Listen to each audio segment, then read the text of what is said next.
অবশেষে অচলাবস্থা কাটিয়ে দেশে ফেরার টিকিট পেয়েছেন দুর্বার রাজশাহীর দুই বিদেশি রায়ান বার্ল এবং মোহাম্মদ হারিস। তবে পাননি পারিশ্রমিকের অর্থ। বাকি বিদেশিদের অবস্থা এখনও অনিশ্চিত। দেশিরাও পারিশ্রমিক না পাওয়ায় আরও একটা দিন হোটেলেই কাটিয়ে দিয়েছেন। এদিকে বাস ভাড়া না পাওয়ায় ড্রাইভার আটকে রেখেছে আফগান ক্রিকেটার আফতাব আলমের কিট ব্যাগ। আরও একদিন সকাল থেকে রাজশাহীর বিদেশি ক্রিকেটারদের উদ্বেগ উৎকণ্ঠা। পারিশ্রমিক না পেলেও দেশে ফেরার আকুলতা।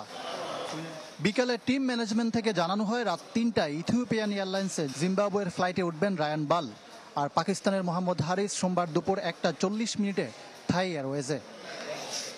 রাজশাহী ম্যানেজমেন্টের উপর তাদের এতটাই আস্থার সংকট যে টিকিট পেয়েও বিশ্বাস করতে পারছিলেন না। পরে বিভিন্ন মাধ্যম থেকে নিশ্চিত হয়ে হাঁপ ছেড়ে বাঁচেন এই দুই ক্রিকেটার। কিন্তু বাকি ৩ ক্রিকেটার মার্ক দেয়াল, মিগুয়েল কামিস ও আফতাব আলম আর কোচ ইজাজ আহমেদের টিকিট নিশ্চিত হয়নি এখনো। তারা আছেন চরম অনিশ্চয়তার মধ্যে। He said we will send you payment to Afghanistan in your country. You know, I just coming for play good cricket. এর মধ্যে আরেক বিপদে পড়েন আফগান ক্রিকেটার আফতাব আলম।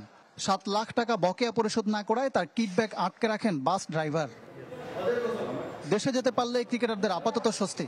দেশিরাও এখন হোটেল ছাড়েননি। কবে পারিশ্রমিক পাবেন তার কোনো নিশ্চয়তা নেই।